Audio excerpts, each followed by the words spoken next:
All right, Packers, you made it to Wednesday, day 2. Hope you are well. Shalom, namaste, assalamu alaikum, bienvenidos. I'm glad you're here. Um, Welcome. Um, Thinking a lot of different things here, but let's just try to maybe start with the thought for the day. One, your do now just wants you to brainstorm, set a goal for over the long weekend. Now, as I try to make clear, it's not really fair for me to do this because even though today's the last day of the week for US history, I know you have class tomorrow. But because then after class on Thursday, you have Friday, Saturday, Sunday, and Monday off, I wanted to get your thoughts on that upcoming long weekend for you. We as teachers are going to try to be putting stuff together. Right? This was kind of baked into the plan. If the governor had said, we're going to keep going with this distance learning as he did, then we wanted this time to then go strong to the finish. So that's why you won't be getting new assignments on Friday or Monday of next week. So your do now is just going to be to brainstorm that. Also, important question, are the corner pieces of brownies or pizza better than the middle pieces? Obviously, I'm talking about square pizzas, which is a whole nother debate. But feel free to reach out to me via Remind or Twitter or Instagram if you have a strong opinion on corner pieces of brownies, pizza, things of that nature. I don't. I try to balance it. I try to get a little bit from the corner, a little bit from the middle. I feel good about that. But maybe you have a strong opinion otherwise. So here's the way I set things up, just to give you just a little bit of a window, right? So regardless of whether we would have been going back to school next week physically or whether we were going to decide to extend, I wanted to have this week, I wanted to have a clear, clean break. And so what that means is that's why we did the assessment 7.1 last week and why we did these other assignments, even though you weren't assessed on them in a bigger assessment. You're just assessed in your daily work here, right? Because I wanted to, by Thursday, when you're done with your work, I want to be done with my late work. I want you to know right where you're at the end of Unit 7. And so that was kind of my plan. That's why we did the assessment last week, why we did these other topics this week and last week, so that when you are done with school on Thursday, you are clear, you know where you're at, you have a 4-day weekend, and we come back and we don't want to say fresh start, but we can kind of go from there. So loved people's reflections on the Shoah assignment. Just a brief star. I've got a lot of, see, now it's starting to come together for me. I'm starting to feel kind of how this is going to work. So I've got a lot of different ideas. So bear with me, but I'm going to try to keep it quick. The Shoah assignment. Thank you, but some people didn't read the directions carefully and they did all 3 assignments. You only had to pick one. So just reminder, read the directions. Thank you for those of you that did. The atomic bomb assignment, obviously a controversial topic, depending on how you look at it.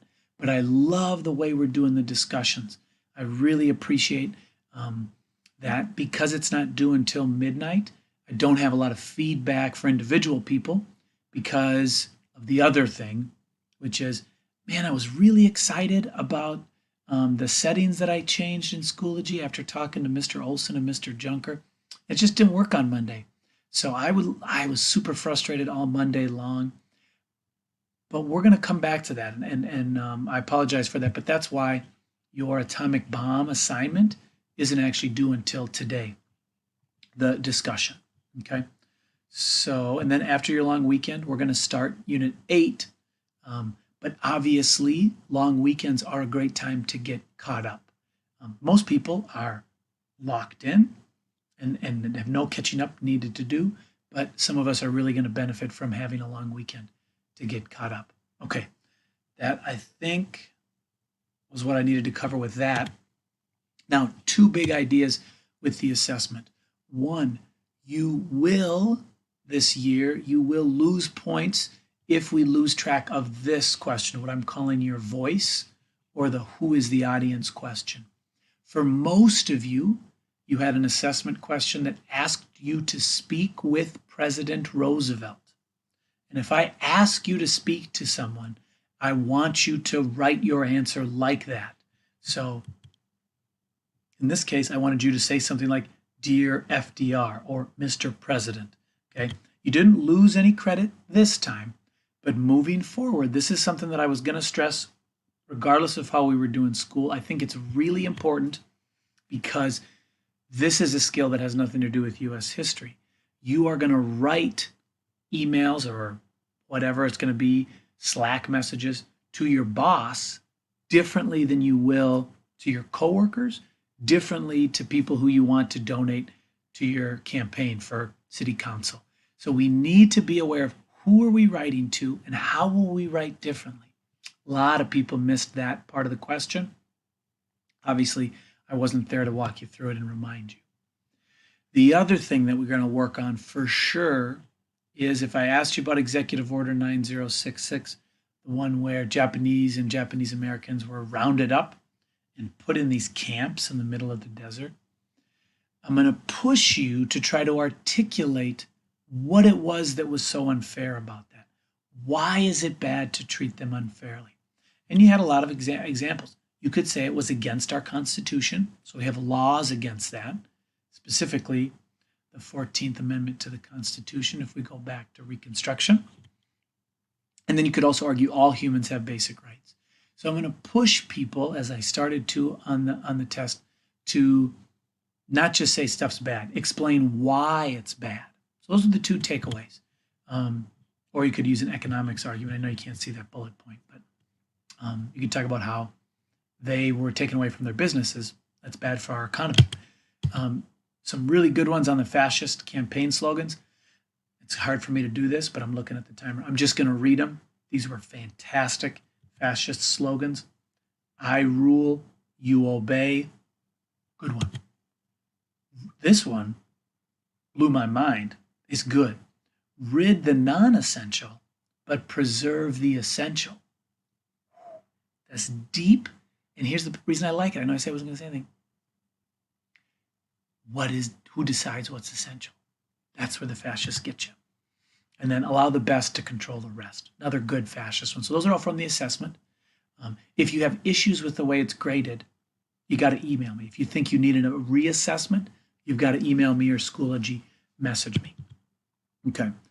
Today, all you've got is this cultural change assignment. It's a flipped set of notes with a learning check. That's it. And again, apologize about Monday's headaches with the completion thing. But here's my issue, and I'm not calling individual people out, but every time I logged in as a student, I always could get it to work. So that's what one of my goals is over this long weekend, is figure out how come every time I opened the video and then went back and hit refresh, it always opened that assignment. But tons of students, enough to where I know it must be true, tons of students it wasn't working for them. They would open the video link, they would watch it, and then they would hit refresh and they still couldn't see the assignment. So I'm confident that I did something wrong, but I'm going to go back to that idea because I really think it's going to be an important one. Okay. Your test scores don't define you as a person. Your GPA doesn't define you as a person. They're important, but you are worth more than that. I care about you. I want you to reach out for help if you need it. I want you to give yourself a pat on the back. This is a little bit of a break here at the end of the month. We just did something that nobody's ever done in recorded history. In the middle of a school year, a whole school switches to online learning. You are part of a historic group. I'm super proud of the way you've handled yourselves. I really enjoy working with you. I miss you so much. And I'm really bummed that we're not going to be back in classrooms together. But please reach out in any of the number of ways. Would love to chat with you, even if it's just about which kind of brownies you like. Take care and be in touch. Thank you.